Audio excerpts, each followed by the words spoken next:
بسم الله الرحمن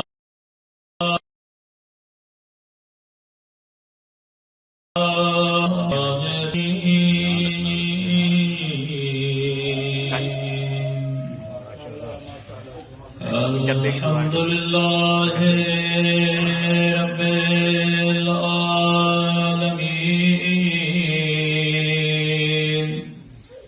الحمد لله كما هو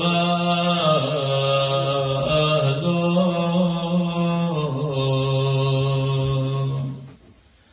الصلاة والسلام على سيد المرسلين وخاتم النبيين أبي القاسم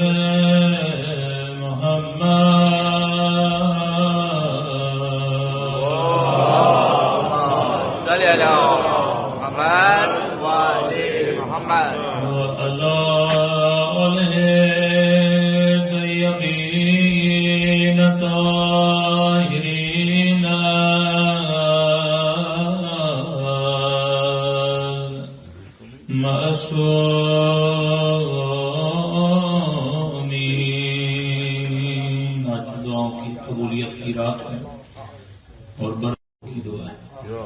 سب مل کے یہ دعا پڑھیں. اللہم کل ولیک حجت ابن الحسن صلوات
برحمتک یا ارحم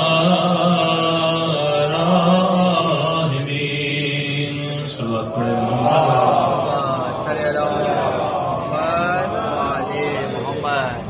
بسم اللہ الرحمن الرحیم. رب اشرح لی صدری ویسر لی امری واحلل عقدۃ من لسانی یفقهوا قولی. اما بعد فقد قال رسول اللہ صلی اللہ علیہ وآلہ وسلم ان الحسین مصباح الہدی وسفینۃ النجات. صلوات پڑھیں. محمد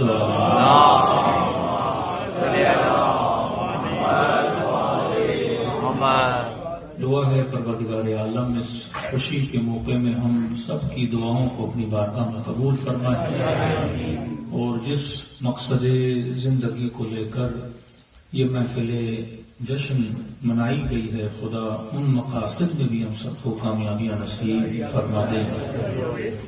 ایک بہت بڑا اعتراض جو مکتب اہل بیت کے چاہنے والوں پر ہوتا ہے وہ اعتراض انہی محفلوں پر، انہی مجلسوں پر، انہی ذکر پہ ہوتا ہے کہ اہل سنت برادران بھی اہل بیت کے جشن مناتے ہیں لیکن جسے یہ جشن اچھے نہیں لگتے. کہتے ہیں محرم کے دن ہوں تب آپ مجلسیں کرتے ہو، ولادت کے دن ہوں تب آپ جشن کرتے ہو، گھر میں کوئی خوشی ہو تب ذکر اہل بیت کرتے ہو، کوئی غمی ہو تب ذکر اہل بیت کرتے ہو، میں تو کہتا ہوں مومن نے کمال کر دیا، اگر زندہ ہے تب ذکر حسین ہے، دنیا سے جاتا ہے تو مجلس سے ترہیم کراتا ہے۔ تو کہا کہ آپ لوگوں کو زندگی میں کوئی اور کام نہیں، جب دیکھو صبح شام ذکر بیت کر کے رہتے ہو، یعنی کوئی تو ایسا مہینہ چھوڑو جس میں کوئی مجلس نہ ہو، جس میں کوئی جشن نہ ہو۔ کہا کہ اتنے جشن کرنے کی وجہ کیا ہے؟ جوابات ہمیشہ دو ہوتے ہیں، ایک جواب حلی ہوتا ہے، ایک جواب نقضی ہوتا ہے۔ کہ جب کسی نے کسی شیعہ عالم سے کہا کہ آپ یا علی مدد کیوں کہتے ہو کہ علی مدد کرتے ہیں، تو اس نے مکھی کا پر توڑا اور کہا کہ ولی کو کہو کہ پر کو جوڑ کے دکھائے۔ تو ملنگ اٹھا، اس نے اپنی لکڑی سے اس کا بازو توڑا اور کہا کہ اب تو یا اللہ مدد کہہ کے بازو جوڑا کے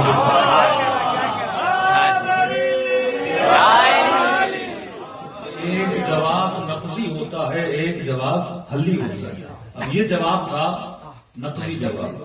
اس طرح ہمارے مرحوم ضمیر اختر صاحب ٹی وی پر گئے تو انہوں نے کہا کہ ہم آپ کی مجلسوں میں آتے ہیں، اہل بیت کا ذکر کرتے ہیں، آپ ہماری محفلوں میں آئیے اور ہمارے بڑوں کا ذکر کریے۔ تو اس کے بھی دو جواب تھے، ایک نقضی جواب، ایک حلی جواب ہوتا ہے۔ تو انہوں نے وہاں پر جو جواب دیا تھا وہ نقضی جواب تھا، اور انہوں نے کہا کہ ہم کریں تو کیا کریں، ہمارے لوگ علی کے علاوہ کچھ سنتے ہی نہیں۔ لیکن میں نے کہا یہ جواب بھی دے سکتے تھے کہ جناب کوئی بات نہیں، آپ ہماری محفلوں میں آ کے ذکر اہل بیت کریے، ہم آپ کی محفلوں میں آ کے آپ کے بڑوں کا ذکر کرتے ہیں، اس میں کوئی قباحت نہیں ہے، لیکن شرط یہ ہے کہ آپ ذکر کرنے دو گے جب کریں گے۔ کیا بات ہے جی، کیا بات ہے۔ یہاں ذکر کرو تو توہین صحابہ کا فتویٰ لگ جائے۔ ہاں جی، ایسی ہے۔ اب غیر ذکر ہم اپنی طرف سے تو نہیں بنا سکتے، جو تاریخ میں ذکر ہے، جو تاریخ میں ان کے کام ہیں ہم وہی بتائیں گے۔ اگر جنگ لڑی ہے تو جنگ بتائیں گے، اگر شجاعت کا مظاہرہ کیا ہے تو شجاعت کے قصے بتائیں گے، اگر کسی میدان کو چھوڑ کے گئے ہیں تو وہ قصے سنائیں گے۔ بالکل ایسی ہے۔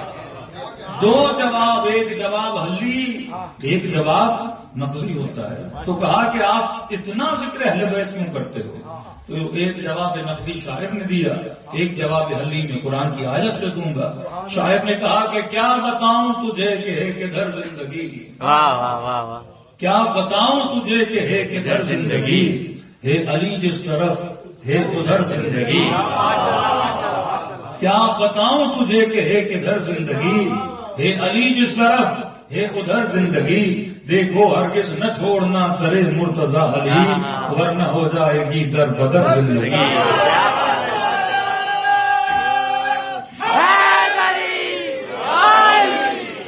یہ وہ ذکر ہے جو زندگیوں کو سنوارتا ہے۔ بے شک۔ کہا کہ یہ کیا طریقہ ہوا کہ مجلسوں میں جب بھی دعا کرو تو خدا کو کبھی حسین کا واسطہ دو، کبھی حسن کا واسطہ دو، کبھی یہ لقب لگا دیا کہ عباس باب الحوائج،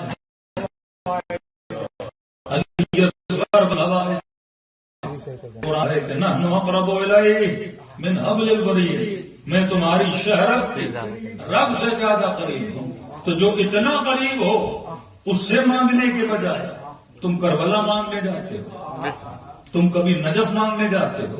ایک میرا سوال ہے کہ یہ پانی کا گلاس میرے قریب پڑا ہوا ہے، لیکن میں اٹھاؤں نہیں، میں جناب کو بولوں کہ مجھے پانی اٹھا کر دو، تو کہیں کہ جب خدا اتنا قریب ہے تو اللہ سے مانگنا چاہیے۔ پھر فاطمہ کے در پہ آنے کی ضرورت کیا ہے، پھر علی کے در پہ آنے کی ضرورت کیا ہے، پھر حسین کے در پہ جانے کی ضرورت کیا ہے؟ امیر المومنین فرماتے ہیں کہ نحن ابناء الدلیل، کہ جب بھی کوئی تمہارے اوپر اعتراض کرے تو جواب دلیل سے دیا کرو۔ یہ جواب جو آج کل ٹی وی پہ بڑا مشہور ہے کہ اپنے عقیدے کو چھوڑو نہیں، دوسرے کے عقیدے کو چھیڑو نہیں، میں کہتا ہوں یہ بے انتہا بے وقوفانہ جملہ ہے، کیونکہ جب تک چھیڑا نہ جائے تو بندہ شیعہ کیسے ہو؟ چھیڑنا ایک نیگیٹو معنی میں ہے، ایک پازیٹو معنی میں ہے۔ اگر رسول اپنا عقیدہ مدینے اور مکے میں رکھے رہتے تو مسلمان کیسے بنتے؟ اگر حسین ابن علی اپنا عقیدہ رکھے رہتے لوگوں کو بتاتے نہیں تو جنگ ہوتی۔ تو یہ جتنے قتل ہوئے، جتنی شہادتیں ہوئی، یہ دلیل ہے کہ اہل بیت لوگوں کو سمجھاتے تھے چھیڑنے کا مطلب تنگ کرنا نہیں ہے، چھیڑنے کا مطلب یہ ہے کہ ذکر حسین میں آؤ اور سوئی ہوئی فکروں کو چھیڑ کر بیدار کرو، سو ہوئے انسانوں کو چھیڑ کر بیدار کرو کہ یہ سمجھ تو جاؤ کہ دنیا میں آئے کس کے لیے ہو اور یہ پوری کائنات کس کے صدقے میں بنائی گئی ہے. تو سوال یہ ہے کہ جب خدا اتنا قریب ہے در علی پہ جانے کی کیا ضرورت ہے؟ جب خدا اتنا قریب ہے تو جناب یہ 100 پاؤنڈ 200 پاؤنڈ اللہ کی راہ میں دے دیتے اور اللہ کے مسلح پہ بیٹھ کے دعا کرتے. یہ کہنے کی ضرورت کیا ہے کہ حسین کے صدقے میں میری دعا کو قبول کرو, حسن کے صدقے میں میری دعا کو قبول کرو, علی کے صدقے میں میری دعا کو قبول کرو. تو پہلا جواب یہ ہے کہ جناب قرآن کی ایک ایک آیت پہ ہمارا ایمان ہے اور یہ عقیدہ ہے جو قرآن کو نہیں مانتا اس سے بڑا کوئی بے ایمان نہیں ہے. لیکن قرآن کو بھی سمجھنے کی ضرورت ہے. کہا کہ نحن اقرب الیہ, یہ نہیں کہا کہ میں تمہاری شہرت کے رب کے قریب ہوں, فرمایا ہم تمہاری شہرت کی رب کے قریب ہیں. اب سوال یہ ہے کہ دعا مانگی کیوں جاتی ہے؟ تو میرے معصوم امام فرماتے ہیں کہ جب بھی دعائیں کیا کرو شروع میں بھی صلوات پڑھا کرو, آخر میں بھی صلوات پڑھا کرو. کہ مولا یہ صلواتیں کیوں پڑھی جاتی ہیں؟ کہ کیونکہ دعا کو عرش الہی تک جانے کے لیے محمد و آل محمد کی ضرورت ہے. تو ایک پرواز تو صلوات کا ہے, وہ ایک صلوات پر بناتی ہے, دوسری صلوات بول جاتی ہے. صلوات پڑھے محمد و آل محمد.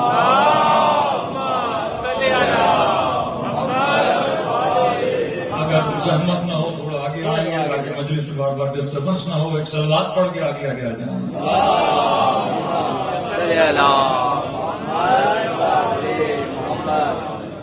ایک اور صلوات پڑھ کے آگے آ جائیں. اللہم صلی علی محمد وعلی محمد. فرمایا کہ ہم اپنی محفلوں میں آتے ہیں اس لیے آتے ہیں کیونکہ حکم خدا ہے. اللہ کا سب سے پہلا نبی حضرت آدم ہے. جب آدم نے ترک اولا کیا, بعض جوان سمجھتے ہیں کہ ترک اولا گناہ ہے, اور بعض مولویوں نے بھی یہ کہہ دیا کہ علیاذ باللہ آدم نے گناہ کیا تھا.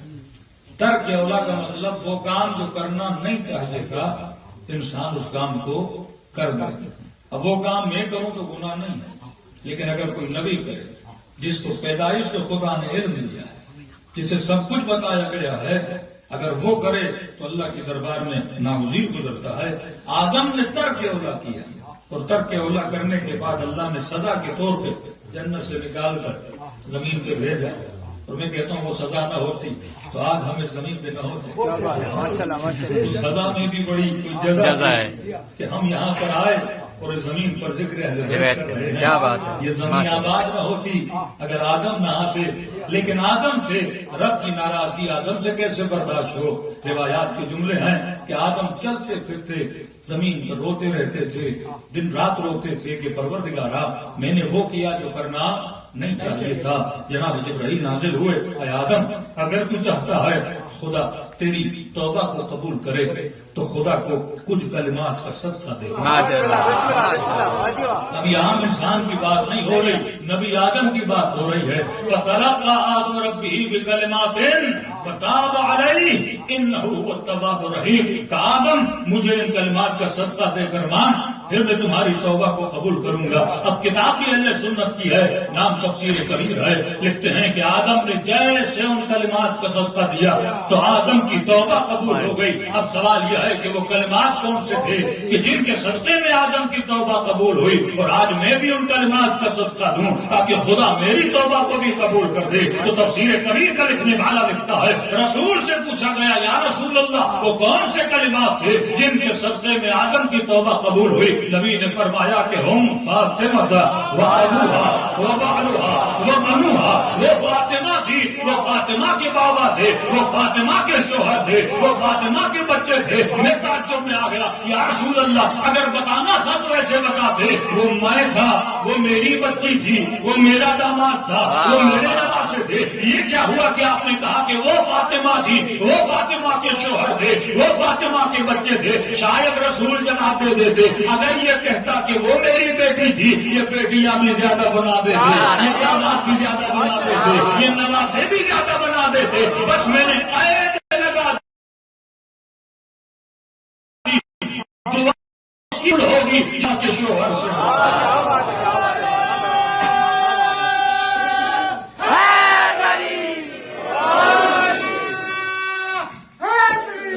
ایک جملہ اگر برا نہ مانے تو عرض کروں بسم اللہ. کہ جناب آدم کون ہے؟ آدم ہے ابو البشر.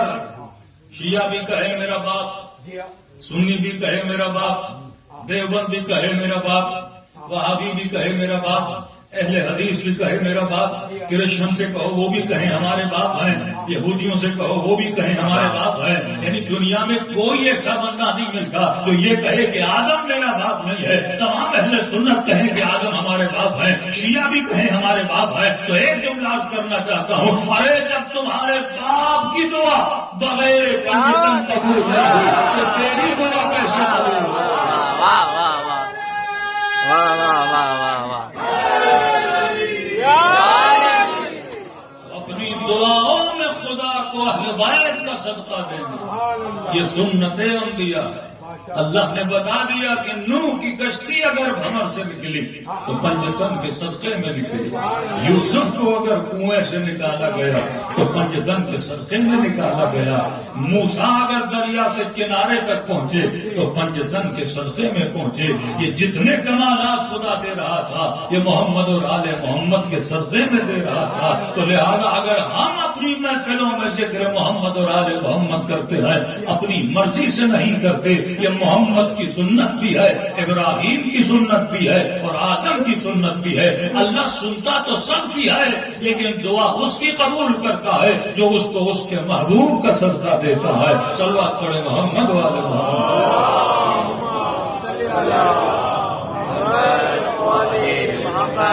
شاید میں نے پچھلی دفعہ یہ روایت سنائی تھی کہ کہیں گے شاید یہ آدم کی بات ہے، ہم تو محمد کے ماننے والے ہیں. ہمیں ایک محمد کا قصہ سنا دو. جن کو یاد ہو میں نے سنایا تھا کہ نبی کی بھی عادت تھی، جب بھی دعا کرتے تھے خدا کو ایک کا واسطہ دیتے تھے. بیمار آیا یا رسول اللہ دعا کریے، قرضدار آیا یا رسول اللہ دعا کریے. اور میں جب بھی دعا کی اس انداز میں دعا کی کہ اللہم ارحم علی فلان بحق علی، اے خدا فلاں پر رحم کر علی کے صدقے میں.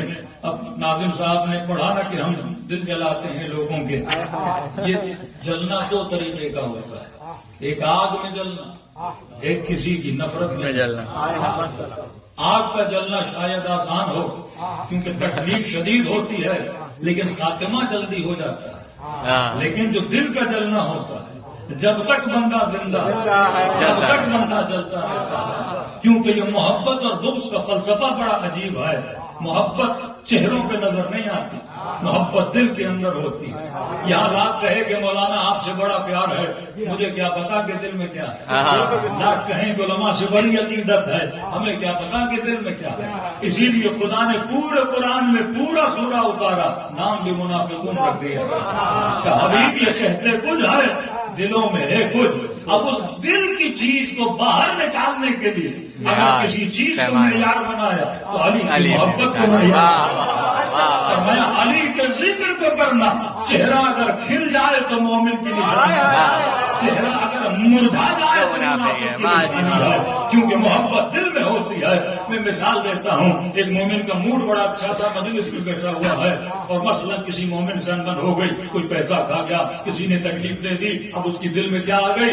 نفرت آ گئی. اب مومن یہاں بیٹھے ہیں اور وہ جس سے نفرت تھی وہ اچانک مجلس میں آ گیا. اب یہاں تو کسی کو روک نہیں سکتے. اب اس نے کہا جناب اس کا چہرہ دیکھ کر میرا مزہ کرکرا ہو گیا، ساری طبیعت ہی خراب ہو گئی. کم از کم یہ منحوس یہاں نہ آتا، میری طبیعت میں بگڑ دی. تو یہ معاملہ دل کا معاملہ ہے. ابھی اہل بیت فرماتے ہیں دلوں میں نفرتیں جمع نہ کیا کرو کیونکہ اندر کا سکون تباہ ہو جاتا ہے. ارے عام مومن کی نفرت رکھو تو سکون تباہ ہو جائے اور جو امیر المومنین کی نفرت رکھو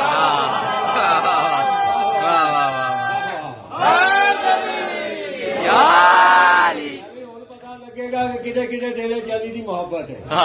اور ویکھاں گے من کنتا مولا علی علی، من کنتا مولا علی علی. وہ پچھلے بولو علی علی، ہمیں نہیں بولے علی علی، تسی پچھلے بالکل نہیں بولے علی علی، تسی نہیں بولو علی علی، کے بولو علی علی، کے بولو علی علی. نعرے 45 لاکھ نعرے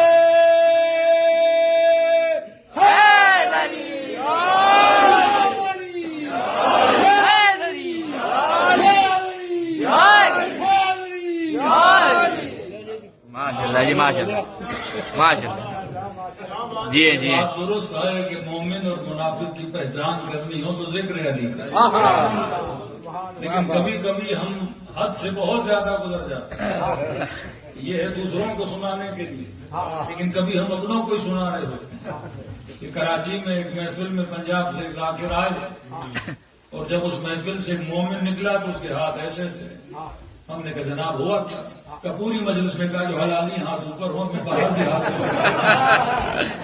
تو جناب حلالی کی نشانی کوئی ہاتھ اوپر اور نیچے کریں، وہ ایک الگ نشانیاں ہوتی ہیں، لیکن دانت وصول کرنے کے لیے ایموشنل جملے ایسے بولے جائیں. اب بولے جو حلالی ہے وہ ہاتھ اوپر کرے.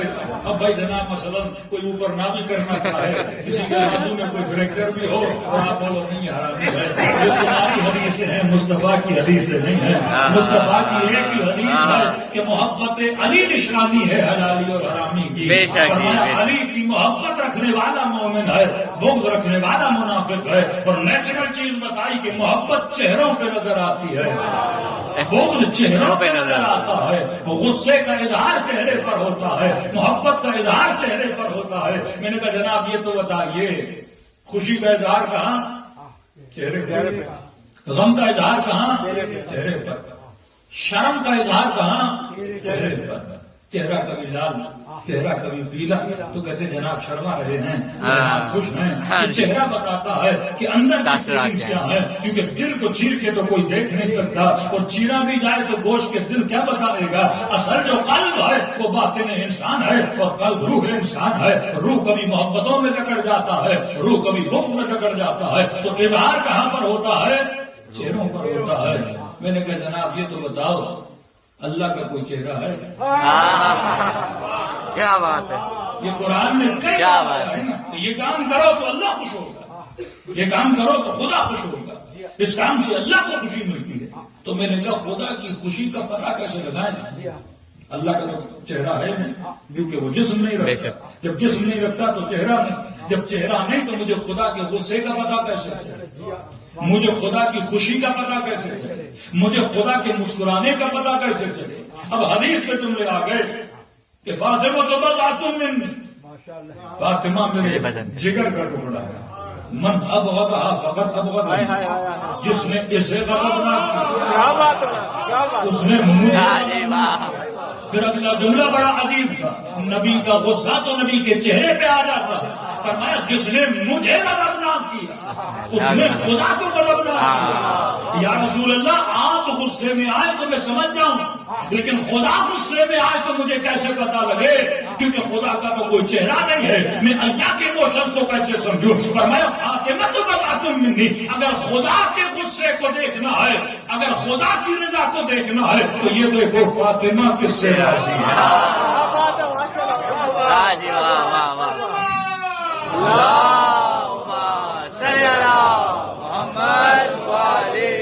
فاطمہ کی خوشی سے خدا کی خوشی ظاہر ہو.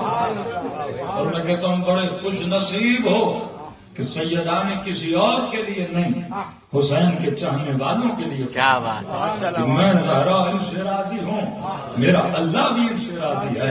اور قیامت کے دن اگر کوئی وسیلہ ہمیں ملتا ہے وہ سیدہ کا وسیلہ ہے. اگر کہیں نہ کہیں پہ کوئی امید کی کرن نظر آتی ہے وہ سیدہ کی امید ہے، کیونکہ یہ بیوی ہیں اور وہ سیدہ فرماتی ہیں جس نے میرے حسین سے محبت کی. یعنی یہ امام کے آنے سے پہلے سیدہ دعا کر رہی ہیں، کیونکہ مولا حسین کی ہر بچے کی ولادت خوشی لائی تھی، لیکن یہ واحد امام ہے امام حسین جس کی ولادت پہ ماں بھی روئی ہے، جس کی ولادت پہ نانا بھی رویا. اذان و اقامت کے بعد بھی گریا ہوا، جب شکم میں تھے تب بھی گریا ہوا ہے. اور اسی گریے کو لے کر سیدہ نے اپنے بابا سے پوچھا تھا کہ بابا جب اتنا مظلوم ہے کیا کوئی اس پہ رونے والا ہوگا؟ نبی نے عجیب جملے فرمایا خدا ایک قوم پیدا کرے. بعض لوگ یہ کہتے مولانا اتنے قتل ہو گئے، اتنی شہادتیں ہو گئی تو یہ شیعہ ختم ہو گئے. میں نے کہا نہیں، شیعہ دعائے رسول بنا. اور میں خدا ایک قوم پیدا کرے گا. جب نبی نے دعا کر دی اس قوم کو کوئی ختم نہیں کر سکتا. جن کے بوڑھے حسین کے بوڑھوں پہ روئیں گے، جن کے جوان اس کے جوانوں پہ روئیں گے۔ رونے کا مطلب گریہ نہیں ہے، رونے کا مطلب یہ ہے کہ اس کی یاد کو زندہ رکھیں۔ خدا ایک قوم پیدا کرے گا جو اہل بیت کی یاد کو زندہ رکھے گی۔ اس وقت سیدہ نے فرمایا کہ میں بھی قیامت کے دن ان کی شفاعت کو یاد رکھوں گی۔ اگر کسی کی شفاعت یوم محشر میں قبول کی جاتی ہے تو حسین کی والدہ سیدہ فاطمہ زہرا کی دعا ہے۔ یہ مت سمجھنا کہ تم مجلسوں میں آتے ہو اکیلے آتے ہو، ہر محفل میں حسین کی ماں موجود ہوتی ہے۔ اگر اس بی بی کی دعا نہ ہو، تیرا محفل میں آنا نہ ہو، تو یہ خدا نے جو تبریک دی ہے، یہ خدا نے جو توفیق دی ہے، یہ توفیق کہاں سے مل رہی ہے؟ کہ سیدہ کی دعا سے مل رہی ہے۔ تو اگر ہم اپنی محفلوں میں دعائیں مانگتے ہیں اور اہل بیت کا صدقہ دیتے ہیں، قرآن کی آیت سے ثابت ہے کہ حضرت آدم کی اگر توبہ یاد کر لیجیے، اسی سورہ بقرہ کی آیت ہے، غالباً نمبر شاید اس کا 12 ہے، حضرت موسیٰ کا قصہ ہے۔ وَإِذِ اسْتَسْقَىٰ مُوسَىٰ لِقَوْمِهِ فَقُلْنَا اضْرِب بِّعَصَاكَ الْحَجَرَ فَانْفَجَرَتْ مِنْهُ اثْنَتَا عَشْرَةَ عَيْنًا۔ فرمایا جب حضرت موسیٰ کی قوم میں پیاس ابتلا آ گیا اور پیاس کے عالم میں تھے، نبی موسیٰ کے پاس آئے، اے نبی موسیٰ ہمارے لیے دعا کرو تاکہ خدا پانی دے دے۔ میرا سوال یہ ہے جو وسیلوں کے منکر ہیں، ارے پانی چاہیے تھا تو اللہ سے جا کے مانگتے، تو کہنے لگے نہیں قوم نادان تھی۔ میں نے کہا اگر قوم نادان تھی نبی دیتا، کیا بات ہے، نبی کہہ دیتا میرے در پہ نہ آؤ، مانگنا ہے تو جاؤ کسی صحرا میں رب سے مانگو۔ لیکن حضرت موسیٰ نے یہ نہیں کہا آواز آئی فَقُلْ نَضْرِب بِّعَصَاكَ الْحَجَرَ فَانْفَجَرَتْ مِنْهُ اثْنَتَا عَشْرَةَ عَيْنًا۔ عجیب مقام تھا، خدا نے یہ نہیں کہا کہ موسیٰ اپنا ہاتھ مارو، اپنا پاؤں مارو، کہا کہ موسیٰ تیرے ہاتھ میں جو لکڑی ہے اسے پتھر پر مارو۔ اور قرآن کہتا فَانْفَجَرَتْ مِنْهُ اثْنَتَا عَشْرَةَ عَيْنًا، ایک چشمہ نہیں، اس لکڑی میں 12 چشمے جاری تھے۔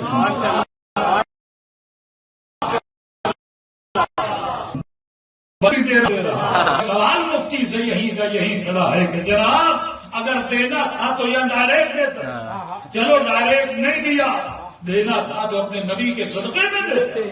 کیا حضرت موسیٰ کے ہاتھ میں طاقت نہیں کہ بول رہا ہے کہ لکڑی کو مارو؟ کہ حضرت موسیٰ کے پاؤں میں طاقت نہیں کہ بول رہا ہے کہ لکڑی کو مارو؟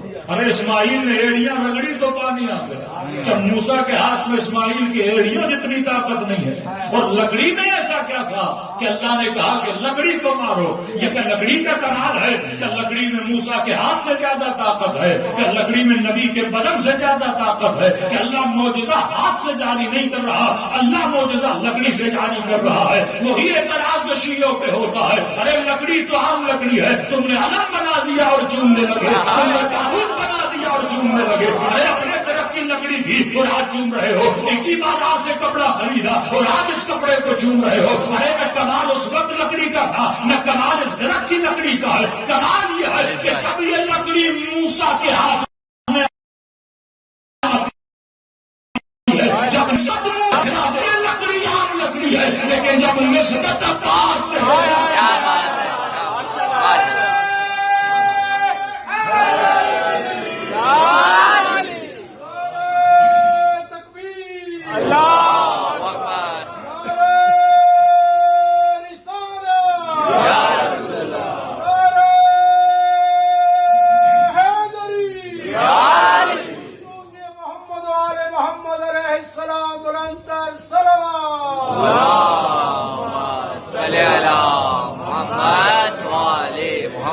جب نسبت عباس سے ہو جاتی ہے تو پھر معجزے دکھلاتی ہے۔ موسیٰ کی لکڑی بھی ایک عام لکڑی ہے، لیکن معجزہ موسیٰ کے ہاتھوں سے جاری ہو رہا ہے، کیونکہ لکڑی کی نسبت موسیٰ سے، موسیٰ کی نسبت خدا سے، یہاں علم کی نسبت عباس سے، عباس کی نسبت حسین سے، حسین کی نسبت علی سے، حسین کی نسبت فاطمہ سے ہے، فاطمہ کی نسبت مصطفیٰ سے ہے، اور مصطفیٰ کی نسبت خدا سے ہے۔ جب نسبتوں کا سلسلہ بنتا ہے تو پھر معجزے بنتے ہیں. کبھی انسان اللہ نے عقل و شعور دیا ہے، اگر اس کو استعمال کرے تو ہدایت بڑی آسان ہے. کہ جناب بت کو چومنا حرام ہے. ہم نے کہا بہت خوب. یہ ہندو لوگ ہو بتوں کے پاس جاتے ہیں، عادتیں مانتے ہیں، پتہ نہیں کیا کیا کرتے ہیں، یہ سارے حرام کام کر رہے ہیں. کبھی بتوں کا طواف کرتے ہیں، کبھی بتوں سے عادتیں مانگتے ہیں، کبھی پتہ نہیں ناریل جا کے پھوڑتے ہیں، پتہ نہیں کیا کیا کرتے ہیں. ارے پتھر کا بت ہے، یہ کیا دے گا؟ میں نے کہا عجیب ہے، تم بھی تو وہی کام کرتے ہو. ایک پتھر کا گھر مکے میں ہے، تو بھی تو جاتا ہے اسی پتھر کو چومتا ہے، تو بھی تو جاتا ہے اسی پتھر کا طواف کرتا ہے. ایک کالا سا پتھر ہے، نام ہی حجر اسود ہے، کالا پتھر، اسی پتھر کو چومنے کے لیے تمہاری جانیں چلی جاتی ہے. اب وہ ہندو بھی پریشان ہے، میرے پتھر کو گالی دے رہا ہے، اپنے پتھر کو چومے جا رہا ہے. میرا پتھر پہ آنا بدعت ہے، میرا پتھر پہ آنا کفر ہے، لیکن خود پتھروں کے چکر میں ہے، کیونکہ خدا تو ہم نے بھی نہیں دیکھا نا، ہم بھی تو پتھروں کا طواف کرتے ہیں. کہا کہ ایک صحیح و صفا و مروہ ہے، یہ بھی پہاڑی وہ بھی پہاڑی، کبھی اس پہاڑ کی طرف دوڑ رہا ہے، کبھی اس پہاڑ کی طرف دوڑ رہا ہے. تو مکہ میں جاؤ تو پتھر ہی پتھر ہے، پہاڑیاں بھی پتھروں کی، کعبہ بھی پتھر کا، حجر اسود بھی پتھر کا. ارے جس کنکریوں سے شیطان کو مارتے ہو پتھر مارتے ہو، پھر پتھر کو ہی مارتے ہو. یہ ماجرا سمجھ میں آ جائے. پتھر پڑا ہے، اس کی نسبت کسی رام سے ہوگی، کسی کرشنا سے ہوگی، لیکن جو مکے میں پتھر ہے اس کی نسبت رب سے ہے، اس کی نسبت خدا سے ہے. وہاں پر جو پہاڑی ہے کبھی نسبت ہاجرہ سے ہے، کبھی نسبت ابراہیم سے بن جاتی ہے. تو اگر نسبت صحیح ہے تو پتھر کو چومنا بھی صحیح ہے. اگر نسبت غلط ہے تو پتھر کو چومنا غلط ہے. میں کہوں یہ ممبر ہے، لکڑی کا بنا ہے، تو مومن آ کر چوم لے. میں کبھی ممبر کو کیوں چوما؟ یہی لکڑی درخت میں لگی تھی، چوما نہیں. جب تک درخت ہی چوما نہیں تھا، اور جب نسبت حسین کے ممبر سے بن گئی. ماجرا نسبتوں کا ہے، نسبت صحیح تو عبادت بن جاتی ہے. یہی جسم تھا اچھا خاصا بندہ تھا، کیا کافر ہے، نجس ہے، ہاتھ نہ ملایا کرو، ہاتھ نجس ہو جائے گا، ہاتھ جا کے دھونا پڑے گا. عجیب معاملہ ہے. یہاں مسجد میں آیا، امام بارگاہ میں آیا، کہا مسلمان بننا چاہتا ہوں، دو لفظ کہے کہ اشہد ان لا الہ الا اللہ و اشہد ان محمد رسول اللہ. کب ہاتھ بھی ملا سکتے ہو، اپنے گالی کر سکتے ہو. جناب جسم میں کوئی بدلاؤ نہیں آیا، کبھی ذہن میں نسبت بدل گئی ہے. پہلے کسے مانتا تھا، اب جس کو مانتا ہے تو نسبت پاک بھی بناتی ہے، نسبت نجس بھی بناتی ہے.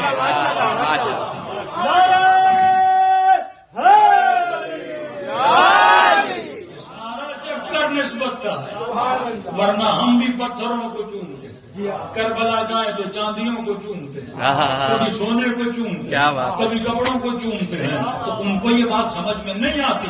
نسبت عاقلانہ ہونی چاہیے، نسبت جاہلانہ ہونی نہیں چاہیے.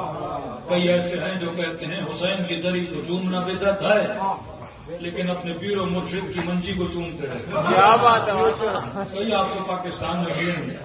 آج کل وہ پیر صاحب بڑے مشہور ہو چکے ہیں، ایک پھونک مارتے ہیں لوگوں کو شفا مل جاتی ہے. ارے تمہاری پھونکوں میں اتنی طاقت ہے تو کیا حسین کی کربلا میں طاقت نہیں؟ کیا زہرا کی دعا میں طاقت نہیں ہے؟ تو یہاں پھونکوں سے شاید جسموں کو شفا دے، وہ جسموں کو بھی شفا دیتے ہیں، روحوں کو بھی شفا دیتے ہیں.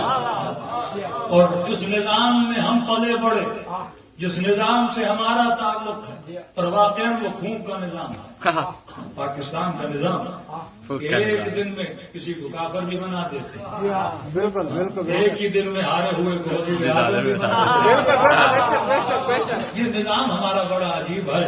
میں بڑی سوشل میڈیا پہ کمنٹس دیکھتا ہوں، پرانے ہمارے مولانا حضرات کے کلپ بھی دیکھتا ہوں. پہلے ہم بھی انسپائر ہوتے تھے کہ نظام اسلامی ہونا چاہیے، شریعت کا نفاذ ہونا چاہیے، یہ کرپٹ نظام ہے، یہ فلاں نظام ہے. اب پاکستان کے نظام کو بدلنے کی ضرورت ہے. میں نے کہا تجھے شریعت کا نظام بھی دیں، تمہارا حال وہی ہوگا جو آج یہی حال ہے. ارے اسی ڈیموکریسی کو انگریز چلاتے چلاتے سدھر گئے، وہ ڈیموکریسی تمہارے ہاتھ میں آئی، تم سدھرے نہیں ہو، تو اصل مسئلہ تمہاری ذات کے اندر ہے۔ تمہیں اچھی چیز بھی دی جائے گی تم گندا کر دو گے۔ تو یہی کام تو اہل بیت سمجھانا چاہتے تھے نا۔ مسلمانوں نے حقیقت میں اس نظام کو نہیں لیا کہ نظام اخلاق تھا، کہ نظام محمد تھا، کہ مکارم الاخلاق۔ شریعت کا کام بعد میں ہے، پہلے اخلاق کا کام ہے۔ یہاں بندہ نماز پڑھے، یہاں بندہ روزہ رکھے، یہاں بندہ حج کرے، سب کچھ کرے، لیکن جناب کے پاس اخلاق نہ ہو تو اس نماز کا فائدہ کیا، اس روزے کا فائدہ کیا؟ بڑی بڑی حاجی بڑے بڑے ہر سال جا رہے، حاجی صاحب آ رہے ہیں، جس دکان پہ جاؤ تو گاڑی ناپ سے ماشاءاللہ نیچے تک جا رہی ہے، لیکن جب چیز بیچے گا بولے گا، دھوکہ دہی بھی کرے گا۔ یہاں صبح کی نماز پڑھ کے وہ لوگوں کو ٹوپیاں پہنانا شروع کر دے گا۔ تم نے شریعت کو تو لیا لیکن تم نے اخلاق مصطفیٰ کو نہیں لیا، کیونکہ نبی کے بعد جو حکمران آئے ان کا زور شریعت پر تھا، اخلاق پر نہیں تھا۔ سب سے پہلا ظلم جو کیا گیا وہ سیدہ کے گھر پر کیا گیا، کیونکہ اخلاق نہیں تھا، کیونکہ ادب نہیں تھا۔ اگر فاطمہ کا ادب ہوتا، اگر علی کا احترام ہوتا، اگر نبی کے نواسوں کا احترام ہوتا، کربلا میں کیا نہیں تھا؟ کیا کربلا میں نماز نہیں تھی؟ کربلا میں نماز تھی، کربلا میں حج تھا، کربلا میں زکات تھی۔ کیا خوارج کے ماتھوں پہ سجدوں کے نشان نہیں تھے؟ سجدوں کے نشان تھے، نمازی تھے، حاجی تھے، ہر کام کرتے تھے، لیکن جو چیز ان کے وجود میں نہیں تھی وہ حسین کا اخلاق نہیں تھا، وہ عباس کا ادب نہیں تھا، وہ ایتھیکل موومنٹ نہیں تھی ان کے وجود میں جو اہل بیت کے اندر تھی۔ کیا امام نے اپنی نمازوں سے کسی کو انسپائر کیا؟ نہیں میرے عزیز۔ کیا امام نے اپنے روزوں سے کسی کو انسپائر کیا؟ نہیں میرے عزیز۔ کیا امام نے اپنی عبادتوں سے کسی کو انسپائر کیا؟ نہیں۔ عابد اس زمانے میں بھی بہت تھے جو دن رات مسجدوں میں عبادت کرتے تھے۔ اگر اہل بیت نے کسی کو کسی چیز سے انسپائر کیا تو حسین نے اپنے اخلاق سے کیا، عباس نے اپنی وفا سے کیا، زینب نے اپنے حیا سے کیا، اکبر نے اپنے اخلاق سے کیا۔ یہ ادب اہل بیت تھا جو لوگوں کو اٹریکٹ کرتا تھا۔ آپ ان ملکوں میں آتے ہیں، سب سے بڑا ڈفرنس کیا ہے ویسٹرن سوسائٹی کا اور پاکستانی سوسائٹی کا؟ وہاں مسجد بھی ملے گی، وہاں مولوی بھی ملے گا، وہاں نماز بھی ملے گی، وہاں شریعت کے درس بھی ملیں گے، لیکن ایک چیز وہاں نظر نہیں آتی، وہاں اخلاق نظر نہیں آتا۔ یہاں اخلاق نظر آتا ہے، شریعت نظر نہیں آتی۔ اب سوال کیا جائے گا کس سوسائٹی میں رہنا پسند کرو گے؟ ایک جناب نماز نہیں پڑھتا وہ اس کا مسئلہ ہے، وہ آپ کو تو ہرٹ نہیں کر رہا۔ ایک بندہ روزہ نہیں رکھ رہا وہ اس کا مسئلہ ہے، وہ آپ کو تکلیف تو نہیں دے رہا، لیکن اگر کوئی جھوٹ بولے وہ آپ کو تکلیف دے رہا ہے، اگر بد اخلاقی کرے وہ آپ کو تکلیف دے رہا ہے۔ کبھی رسول نے فرمایا وہ مکارم الاخلاق، نماز کا معاملہ اور عبادت کا معاملہ تمہارا اور خدا کا معاملہ ہے، لیکن اخلاق کا معاملہ یہ تمہارا اور بندوں کا معاملہ ہے۔ اور فرمایا ساری عبادتوں کو ملاؤ تو ایمان کا ایک حصہ بنتا ہے، اور 9 حصے ایمان کے حقوق العباد میں رکھے ہیں۔ جب تک بندوں کا ادب نہ کرو، فرمایا جو بندوں کے احسان کو نہ مانے وہ خدا کے احسان کو بھی نہیں مانتا۔ تو ادب جو اہل بیت نے سکھایا وہ اخلاق کا ادب تھا۔ کربلا میں اخلاق نظر آتا ہے، حسین کا کردار نظر آتا ہے۔ ایک 5 منٹ کی ملاقات ہے جس نے ہر کو ہر بنا دیا، 5 منٹ کی ملاقات ہے جس نے زہیر کو زہیر بنا دیا۔ واللہ حضرت عباس کس چیز میں معروف؟ وفا۔ 4 امام ذاتیں ہیں جن کی زیارت کا ثواب امام معصوم کی زیارت کے برابر ہے۔ کہ چھٹے امام آتے ہیں فرماتے روحی لکل فدا، عباس میری جان تجھ کو قربان۔ 4 امام ذاتیں زندگی میں جب بھی ان ملکوں میں جائے ان 4 کی زیارت ضرور کیا کریں۔ پہلی امام زادی جناب معصوم،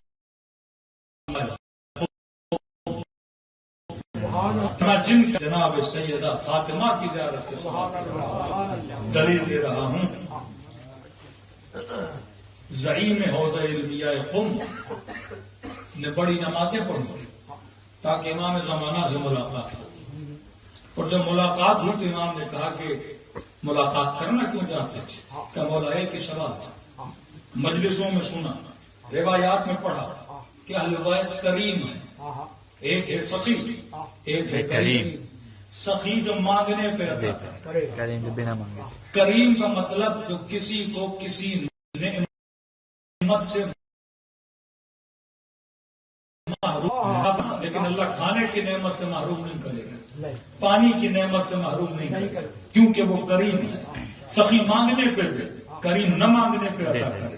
کہ مولا جب آپ ہم کو کسی نعمت سے محروم نہیں کرتے، نہیں کرتے کہ مولا پھر یہ بتائیے ہم شیعوں کا کیا قصور کہ ہم ہر امام کی قبر کی زیارت کر سکتے ہیں، لیکن سیدہ فاطمہ کی قبر کی زیارت کے ثواب سے محروم ہے کہ جب مر جائیں گے ایک نعمت، جناب زندہ ہے کربلا کی زیارت کی، مکہ گیا، مدینہ گیا، حج کیا، عمرہ کیا، سب ثواب اس نے سمیٹے جو اویلیبل تھے اس کے لیے، لیکن یہ ایک ایسا ثواب ہے جو ہر شیعہ کرنا چاہتا ہے لیکن اویلیبل نہیں ہے، پتہ نہیں کہ قبر سیدہ کہاں کا مولا، یہ ایک نعمت تھی جس سے آپ لوگوں نے ہمیں محروم رکھا، اگر قبر ظاہر ہوتی تو ہم نعمت سے محروم نہیں ہوتے، آج قبر چھپی ہوئی ہے اور کیونکہ آپ نے چھپایا ہے مصلحت الہی کے بنا کسی بھی بنا پر، لیکن ہم سے کیوں چھپایا؟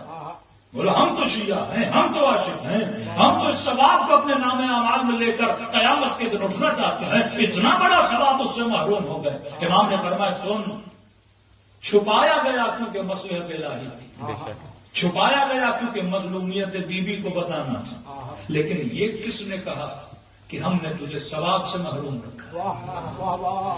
تم ثواب کما سکتے ہو مولا؟ کہاں کما سکتے ہیں؟ فرمایا جس نے قم میں معصومہ کی زیارت کی اس کے نام اعمال میں لکھا جائے گا کہ اس کو زیارت معصومہ کا ثواب زیارت سیدہ فاطمہ کی برابر ہے۔ ثواب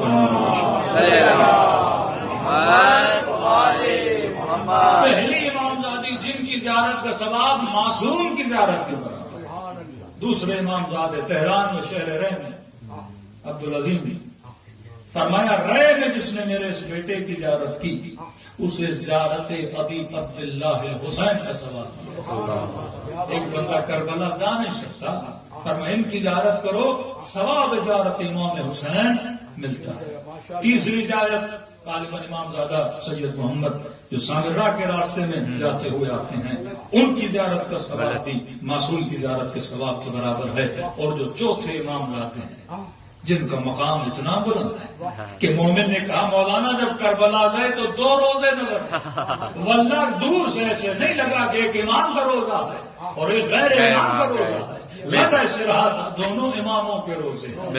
فرمایا کہ مجھ حسین کی زیارت کے آنے سے پہلے میرے عباس کی زیارت کی۔ اب سوال یہ ہے کیا یہ عباس کی نماز کی وجہ سے تھا؟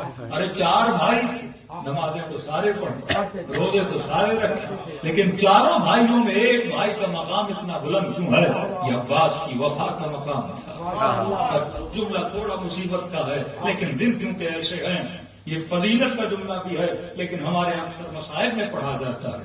اور واقعاً جوان اگر اہل بیت کی زندگی سے کچھ لینا چاہتے ہیں، میں نے عرض کی کہ اہل بیت کی زندگی کے 3 پہلو ہیں، آج اتنا وقت نہیں ہے کل کی مجلس میں شاید کہیں بیان کر دوں۔ اہل بیت کی زندگی کے 3 پہلو، ایک پہلو اہل بیت کے معجزے، اب معجزے ان کے ہیں میرے نہیں، وہ ٹھوکر سے مردے کو زندہ کریں یہ علی کا معجزہ، وہ انگلی سے سورج کو پلٹائیں یہ علی کا معجزہ، وہ چاند کے 2 ٹکڑے کریں یہ اہل بیت کا معجزہ۔ اب سوال یہ ہے کیا میں اپنی انگلی سے چاند توڑ سکتا ہوں؟ کیا میں اپنی ٹھوکر سے مردہ زندہ کر سکتا ہوں؟ یہ ان کے معجزے ہیں، میں کچھ نہیں کر سکتا، یہ ان کی فضیلت ہے، بیان کرنے سے ایمان تازہ ہوتا ہے۔ دوسرا ان کی زندگی کا پہلو، کھانا کیا کھاتے تھے، روٹی کیسی تھی، چلنا کیسا تھا، سواریاں کیسی تھی، اس کو بھی میں پریکٹیکلی فالو نہیں کر سکتا۔ تیسرا اہل بیت کی زندگی کے اصول ہیں، ان کا کردار ہے، اسے میں پریکٹیکلی فالو کر سکتا ہوں۔ اگر میں نے آج کی محفل سے حضرت عباس سے کچھ لینا ہے تو عباس کی وفا کو لینا ہے، اگر امام حسین سے کچھ لینا ہے تو وہ حسین کی شجاعت کو لینا ہے۔ واللہ خوشی ہوتی ہے کہ پاکستان میں دیکھتا ہوں، آپ دیکھیں کسی نہ کسی بہانے سے امام حسین کا ذکر ہو جاتا ہے، ظلم ہوتا ہے تو آج وہ جو نہیں مانتے تھے کہتے تھے نہیں یہ یزیدی ہیں، کیا بات ہے، کیا بات ہے، آج ہمارے اوپر ظلم ہو رہا ہے تو آج تو جو حسین یاد آ گیا جب تجھ پہ ظلم ہوا، اور اتنے 1000 سالوں سے شیعہ کہہ رہے ہیں کہ نواز رسول پہ ظلم ہوا ہے، کبھی جلوس پہ پابندی، کبھی مجلس پہ پابندی، آج جب اپنے جلسوں پہ پابندیاں لگی، آج جب اپنے جلوسوں پہ پابندیاں لگی تو ان کو حسین بھی یاد آ گیا اور یزید کا ظلم بھی یاد آ گیا۔ تو یہ ہم صدیوں سے سکھا رہے تھے اگر حسینی فلسفہ ہوگا تمہیں کبھی شکست نہیں ملے گی، اگر یزید کی پہچان ہوگی تو مقابلہ کرنے کی تمہارے وجود میں ہمت بھی موجود ہوگی۔ اب سنی حضرت عباس کا ایک جملہ مصیبت کا جملہ ہے، لیکن پورے جملے میں حضرت عباس کی فضیلت ہے کہ بلبہ اتنا بڑا مقام حضرت عباس کا کیوں نہ؟ ایک خط لکھا تھا شمر نے حضرت عباس کا، کیونکہ قبیلہ ایک تھا، حضرت عباس کی والدہ کا قبیلہ، اور یہ لئی جس قبیلے سے تھا ایک ہی قبیلہ تھا۔ تو عرب میں ایک رسم ہوتی ہے کہ میرے قبیلے والا ہے، جسے عصبیت کہتے ہیں، جس کی بنیاد پہ نبی کے بعد خلافتوں کا اختیار ہوا، قبائل کی بنیاد، ہمارا قبیلہ ہے ہمارے، جس کی بنیاد پہ نبی نے اتنی شادیاں کی۔ لوگ کہتے ہیں رسول نے شادیاں کی، اور اس ممالک میں بھی اعتراض بھی تھا، شادی اسی لیے کی کیونکہ اگر آپ کسی قبیلے کے داماد بنتے تھے وہ قبیلہ آپ سے لڑتا نہیں تھا، مطلب اللہ کی خاطر نہیں، کیونکہ بیٹی دی ہے اور ہمارا داماد ہے لہٰذا لڑیں گے نہیں، تو جتنے خطرناک تھے سب سے بیٹیاں لے لیں تاکہ کل جا کے ہم سے کوئی لڑے نا، اور اسی بنیاد پر ان سب کو کیا کر دیا، ساتھ کر دیا۔ لیکن کتنا کمال ہے، کتنا کمال ہے، کچھ کہتے ہیں 9 بیویاں، کچھ کہتے ہیں زیادہ، لیکن نسل بڑھائی تو ایک سے ہی۔ ایک خاتون کو مسئلہ ہوتا، دوسری کو بچے نہ ہونے کا مسئلہ ہوتا، تیسری کو بچے نہ ہونے کا مسئلہ ہوتا، لیکن نسل بڑھائی، دوسریوں سے بھی دی، جناب ماریہ سے بھی اولاد ہوئی، لیکن ساری اولاد دنیا سے چلی گئی، لیکن اگر نسل بڑھی تو جناب خدیجہ کبریٰ سے بڑھی، نسل بڑھی تو جناب فاطمہ سے نسل بڑھی، کوثر بنایا تو فاطمہ کو کوثر بنایا۔ یہ سوچنے والی باتیں ہیں، وہ خدا جو اولاد دینے والا ہے تو دے سکتا تھا، لیکن نسل خدیجہ کبریٰ سے کیوں بڑھائی، نسل صدیقہ کبریٰ سے کیوں بڑھائی، اور داماد بنایا تو علی کو کیوں بنایا؟ رشتے تو اور بھی آئے تھے لیکن علی کو ایکسس۔ ہم نے دیکھا ہاتھ میں ایک مشق، اور تیر کس کے لیے آ رہے تھے؟ مشق کے لیے آ رہے تھے، اور عباس کہہ رہے ہیں اگر کاٹ بھی دو مجھے میں اپنے دین کو نہیں چھوڑوں گا۔ تو کہا پھر سمجھ نہیں آئی یہ پانی دین کیسے بنا؟ ہم نے تو آج تک مولویوں سے سنا، ممبر سے سنا کہ نماز دین ہے، روزہ دین ہے، حج دین ہے، زیارت دین ہے، پانی کب سے دین بنا؟ کہ پانی دین نہیں ہے، نسبت کی بات کرنا، کہ پانی دین نہیں ہے، لیکن کیونکہ حسین نے کہا تھا کہ پانی لاؤ، اب حکم حسین کیا ہے؟ دین ہے۔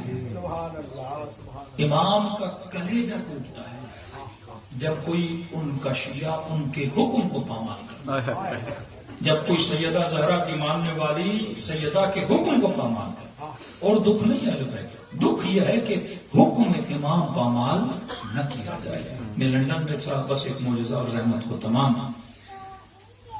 واقعاً اہل بیت جتنی ہم سے محبت کرتے ہیں اس کے مقابل میں ہماری محبت کچھ بھی نہیں ہے۔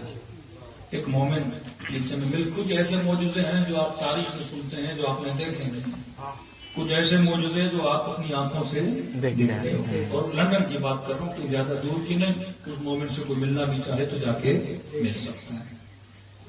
کہتے ہیں مولانا اسی طرح امام بارگاہ میں مجلس میں ظاہر کے سفرہ لگاتا ہے، کوئی خدمت کرتا ہے، کوئی کھانا بناتا ہے، مختلف کام ہے، کہ کرتے کرتے میں جھک کے صفائی کر رہا تھا، اور صفائی کر کے میری کمر میں چک پڑ گئی، اور ایسی کمر اٹکی کہ اب کمر میں سیدھی نہیں کرتا۔ ڈاکٹر کے پاس گئے، اسکین ہوا، انہوں نے کہا کہ آپ کے 2 مہریں L4 اور L5 جو ہیں اس کی خشکی آ گئی اور وہیں پہ وہ جم گئے۔ اب آپ کبھی بھی اپنی کمر کو سیدھا نہیں کر سکتے، جس طرح بندہ رکوع میں ہوتا ہے ایسے کہتے مولانا 2.5 سے 3 سال تک میری کمر ایسے تھی، بستر پہ سوتا تھا، اگر کروٹ بدلنی ہو تو میں 100 بار سوچتا تھا، کیونکہ اتنی تکلیف ہوتی تھی کہ میرے ہمسائے جو نیبرز تھے وہ ایمبولینس کو فون کرتے تھے میری چیخوں کو سننے کے بعد، اور ایمبولینس مجھے لے کر جاتے تھے، اور ڈاکٹرز نے ساری ترکیبیں کرنے کے بعد سوئیاں لگائیں، سب کچھ کیا، آخر میں آپ کا آپریشن ہوگا، 40% چانسز ہے کہ آپ ٹھیک ہو جائیں، 60% چانسز ہے آپ پوری زندگی کے لیے پیرالائز ہو جائیں۔ اب کہتے ہیں میں نے 3 سال نماز کھڑے ہو کے نہیں پڑھی، رکوع کی حالت میں، بستر پہ سوؤں تو تکلیف، کروٹ بدلوں تو تکلیف، آپریشن میں سائن لے لیے کہ آپ کا آپریشن کریں گے، اللہ جانے ٹھیک ہو کہ نہ ہو، کہتے ہیں بس جس طرح 90 سال کا بوڑھا چلتا ہے اسی طرح میں اپنی کمر کو جھکا کے چلتا تھا۔ آپریشن سے پہلے کسی مومن نے کہا کہ کربلا ہوا، واہ واہ واہ، اب مجھے بھی نہیں پتا تھا کہ زندہ رہوں گا کہ نہیں رہوں گا، کیونکہ ریڑھ کی ہڈی کے آپریشن بڑے خطرناک ہوتے ہیں. کہ کربلا ہوا، سمجھو یہ تیری زندگی کا آخری سفر بھی ہوگا. کہتا اسی تکلیف میں کربلا گیا. اب کہتا ہے نیت ہرگز یہ نہیں تھی کہ میں مولا سے شفا لوں. نیت یہ تھی کہ مولا مر جاؤں تو آخرت میں آپ کا دیدار ہو جائے، مر جاؤں تو قبر و قیامت میں مجھے آپ کی شفاعت چاہیے. دنیا سے تو ایک لیکن سب نے چلے جانا ہے. بالکل. کہتا ڈیلی شام کو جاتا حضرت عباس کے روزے کی زیارت، ڈیلی جاتا، مخصوصاً رات کو جاتا جب وہاں پہ رش بہت کم ہوتا تھا. کہتا ایک دن غازی عباس کے ذریعے کا بوسہ لیا، اتنے میں نے ایک قداور عرب دیکھا، جس طرح وہ خدام کپڑے پہنتے ہیں اسی زمانے کے کپڑے اور سر پہ ٹوپی تھی. وہ آیا اور میں نے دیکھا کہ وہ کبھی زری کو ہاتھ لگا رہا ہے، وہ کبھی آنکھوں سے مس کر رہا ہے، کبھی اپنی کاندھوں کو زری سے لگا رہا ہے، کبھی اپنے پیٹ کو زری سے لگا رہا ہے. میں پریشان، کیا کر رہا ہے؟ اس نے کہا کمر کو دیکھا نا کہ میری کمر جھکی ہوئی ہے، اتنی تکلیف سے آ رہا ہوں اور جا رہا ہوں.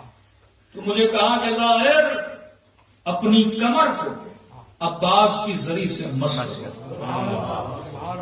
اب آپ کو پتا ہے کہ پاکستانی عبادات میں بڑے کمزور ہوتے ہیں، لیکن ادب ان میں زیادہ ہوتا ہے. کئی ہمارا ایک اجتماعی ہے ایشو، اچھی بات ہے ادب کا ہونا، لیکن عبادات کا بھی ہونا. میں نے کہا نہیں، ہم نے کبھی کمر عباس کی زری کی طرف نہیں، خلاف ادب ہے. میں کیسے کا تکلیف پائیں گا کمر کا، پھر مس کر حضرت عباس، میں کیسے حضرت عباس کو کمر کا، اس نے تھوڑا ڈانٹا. کہ میں کہہ رہا ہوں کہ کمر کو مس کرو غازی کی زری سے. کا اس کا کہنا تھا، میں مجبور ہو گیا. یہاں میں نے پیٹ دی حضرت عباس کی زری کو، اور جو کمر کے مہرے تھے وہ میں نے زری سے مس کیے. کہتے ہیں مولانا جیسے کمر زری عباس سے مس ہوئی، جیسے ہلکا بیٹری کا کرنٹ ہوتا ہے، ہلکا سا کرنٹ، میں نے محسوس کیا کہ میرے مہرے میں کرنٹ لگا، اور کرنٹ کا لگنا تھا یہاں کمر کا سیدھا ہو جانا. کتاب سوچیں 3 سال سے جس کی کمر جھکی ہوئی، کہتے ہیں جب سیدھا ہوا تو میری گویا انتڑیاں میں درد ہو رہا تھا، میرے پیٹ میں تکلیف ہو رہی تھی، لیکن کہتے ہیں آنکھوں سے آنسو جب بہے جب میں نے 3 سال کے بعد پہلی مرتبہ کھڑے ہو کر حرم عباس میں نماز پڑھی. کہتا ہے یہاں سے محمد علیہ السلام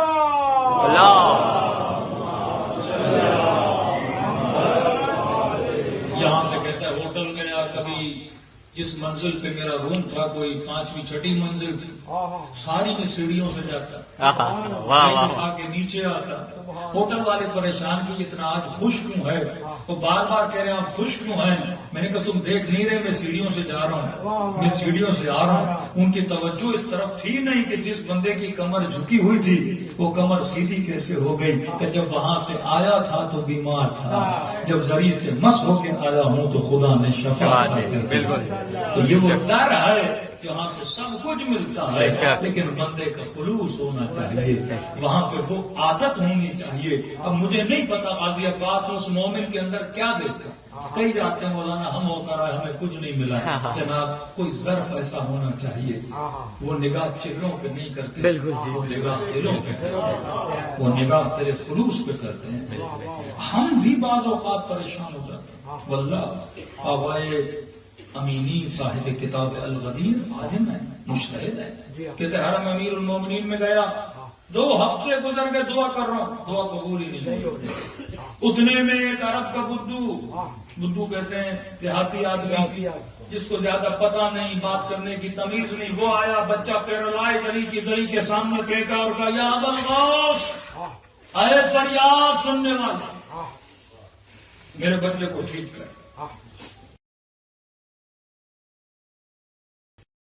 میں دیکھتا جو زیارت کی نمازیں پڑھ گا یا بلغاؤ فوراً میرے بچے کو ٹھیک کر، اور کالی بچے کو ٹھیک نہیں کرو گے قسم کھا رہا ہوں پھر تیرے حرم میں نہیں آؤں. اللہ امیری کہتے یہ منظر دیکھ بھی رہا تھا، من ہی من میں ہنس بھی رہا تھا کہ میں 2 ہفتوں سے آ رہا ہوں، عالم بھی ہوں، سید بھی ہوں، کاتب بھی ہوں، رائٹر بھی ہوں، سب کچھ ہوں، مجھے نہیں دے رہے، اور تم ایک دن میں 1 گھڑی میں دھمکی بھی دے رہے. کہتے یہ سوچنا تھا تو جو بچہ پیرالائز تھا اس بچے نے چلنا شروع کر دیا اور دوڑتا ہوا اپنے باپ کے سینے سے آ چکا اور اس نے بچے کو اٹھایا اور کہا تیرا شکریہ، آج کے بعد ہمیشہ تیرے حرم میں آیا کروں گا۔ امینی کہتے ہیں دل بڑا دکھا کہ نمازیں میں پڑھوں، روزے میں رکھوں، محنتیں میں کروں، سب کچھ کروں، مجھے نہیں دے رہے۔ اور ایک عرب کا بدو آیا اسے دے دیا کہ پھر رو کر کوئی دل میں ناراض ہوا، رو کر گھر چلا گیا، رات کو سویا تو علی کے چہرے کی زیارت فرمایا سیاد اپنے مولا سے ناراض نہیں ہوا کرتے کہ مولا اتنے پڑھنے لکھنے کا فائدہ کیا تھا، میں بھی جا کے کسی دیہات میں رہ لیتا اور بڑی آسانی سے لے کے چلا جاتا۔ امام نے فرمایا سن، عقیدے کا کمزور تھا، اگر نہ دیتا تو علی کو کیا بات ہے، کیا بات ہے۔ یہ ہمارے پاکستان میں جگہ جگہ جو معجزے ہوتے ہیں نا، یہ کمزور اور عقیدہ لوگوں کے گھروں میں ہوتے ہیں۔ ہم شکارپور گئے کہ مولانا یہاں پر بھی معجزہ، کیا معجزہ؟ غلط عباس کی نظر کی ہے، کوئی حلوہ تھا اور اس پہ معجزہ ہو گیا۔ معجزہ کیا ہوا کہ انگلیاں چل گئی ہیں مولانا۔ دوسری جگہ گئے مولانا یہاں بھی معجزہ۔ میں نے کہا سارے معجزے پاکستان میں کیوں ہو رہے ہیں، یہ کسی اور ملک میں کیوں نہیں ہوتے؟ یہ کمزور العقیدہ لوگ ہوتے ہیں۔ معجزہ ہو نہ ہو، عباس تھے اور عباس کی فضیلت بالکل ایسے یہ نہیں کہ میرے ساتھ معجزہ ہو تو کو کہوں کہ کیا کہنا غازی عباس کا، وہ معجزہ کرے نہ کرے فضیلت گھٹتی نہیں ہے۔ یہ کمزور العقیدہ معاشروں میں ایسی باتیں ہوتی ہیں کہ امینی اپنے مولا سے ناراض نہیں ہوتے، کمزور عقیدے کا تھا، نہ دیتا تو میرے در کو چھوڑ دیتا، لیکن علی کو تجھ پہ کتنا یقین ہے، تجھے تو نہ دوں تو کبھی علی کو چھوڑے۔ کیا بات، کیا بات، نعرہ حیدری۔ اور کہا کہ امینی کبھی کبھی دینے کی وجہ سے لوگ علی کو چھوڑ بھی دیتے ہیں، کہ ضرورت تھی تو در پہ آیا، اب دے دیا، مجھے بھی پتا ہے پھر کب آئے گا، لیکن امینی اگر تجھے نہیں دوں گا اس کی وجہ سے تو بار بار آئے گا، جس طرح تیرا من ہے کہ علی کی زیارت ہو، ہمارا بھی من ہے کہ ہمارے محبوں کی ہمیں بار بار دیدار ہو۔ کیا بات، یہ محفلوں میں بلاتے ہیں تو آپ کو دیکھنا چاہتے ہیں، آپ ان کا ذکر سننا چاہتے ہیں۔ جو چیز میں نے اپنی زندگی میں اپنانی ہے وہ شجاعت حسینی اور وفا عباس ہے۔ یہ دو چیزیں اپنی نسلوں میں پالیے کہ اپنی امام زمانہ سے کبھی بے وفائی نہ کریں۔ وفا ہوگی، بیوی شوہر سے وفادار ہوگی، شوہر بیوی سے وفادار ہوگا، بیٹا باپ سے وفادار ہوگا، بھائی بھائی سے وفادار ہوگا، مومن مومن سے وفادار ہوگا۔ اس گھر کا کوئی فائدہ نہیں جس کی چھت پہ علم تو ہو پر چھت کے نیچے وفا نہ ہو۔ وہ گھر کام کا گھر ہے جس کی چھت پہ وفا کا علم بھی ہو اور چھت کے نیچے وفا کا کردار بھی ہو۔ تو اگر کردار نہیں تو اللہ کوئی فائدہ نہیں ہے۔ روح تب بنتی ہے جب عباس صفت بنو، جب حسین صفت بنو، اور مجلسوں میں آ کر یہی مانگا کرو کہ مولا حسین یہاں پر 2 سفرے لگے ہیں، ایک سفرہ جو کھانے کا لگے گا، آپ کا پیٹ ماشاءاللہ بھرے گا، دوسرا سفرہ عطا حسین کا سفرہ ہے جہاں پہ وفا عباس پڑی ہے، جہاں پہ شجاعت حسین پڑی ہے، جہاں پہ والکاظمین الغیظ کا صبر پڑا ہے، جہاں پہ علی کی شجاعت اور علم پڑا ہے۔ بس دعا کریں کہ مولا وہ صفات جو آپ کے اصحاب میں تھی وہ ہمارے وجود میں عطا کریں تاکہ امام زمانہ کے لشکر کے سپاہی بننے کی صلاحیت اپنے وجود میں پیدا کریں۔ سید بحر العلوم پڑھنے میں سب سے زیادہ کمزور تھا، لیکن کہا سید تیرے پاس اتنا علم کیسے آیا؟ کہ اتنا ترے علی پر گیا، اتنا ترے حسین پر گیا، اتنا مانگا کہ ایک دن آنکھوں سے پردے ہٹے اور حجت الہی کی زیارت نصیب ہوئی، فرزند زہرا امام زمانہ کی زیارت نصیب ہوئی، اور امام نے کہا سید میرے قریب آ، کہ قریب آیا، کہ مولا ادب کی خاطر اور کتنا قریب آؤں؟ کہ میں حکم دے رہا ہوں اتنا قریب آ کہ تیرا سینہ میرے سینے سے مل جائے۔ سید بحر العلوم کہتے ہیں یا امام کو سینے سے لگایا، وہ سینے کا سینے سے ملنا تھا، اس سمندر علم میں سے خدا نے مجھے قطرہ عطا کیا اور اس قطرے نے مجھے مجھے بحر العلوم بنا دیا جس کا مقابلہ نجف میں کوئی نہیں کر سکتا تھا. یہ ساری چیزیں ہم حاصل کر سکتے ہیں لیکن کب ہوگا؟ جب ہمارے وجود میں وہ کرنٹ پیدا ہوگا, وہ نور پیدا ہوگا جو نور اس نور سے ہمیں کیا کرے؟ متصل کر دے. پروردگار آپ حق محمد وآل محمد اس عبادت کو اپنی بارگاہ عالی میں قبول فرما. ہمیں ایسا بنا جیسا امام حسین ہمیں دیکھنا چاہتے ہیں. اے خدا ہمارے بچوں کو سیرت اہل بیت پر چلنے کی توفیق نصیب فرما. اے خدا ہمیں با وفا بنا, ہمیں شجاعت امام حسین نصیب فرما, ہمیں صبر امام حسین نصیب فرما. پروردگار دنیا اور آخرت میں شفاعت اہل بیت نصیب فرما. فرماتے ہمیشہ دعا کیا کرو خدا عاقبت بخیری نصیب کرے. آپ مومن ہو جب بدن سے روح نکلے تب بھی خدا مومن کی حالت میں ہمیں دنیا سے لے کر جائے. پروردگار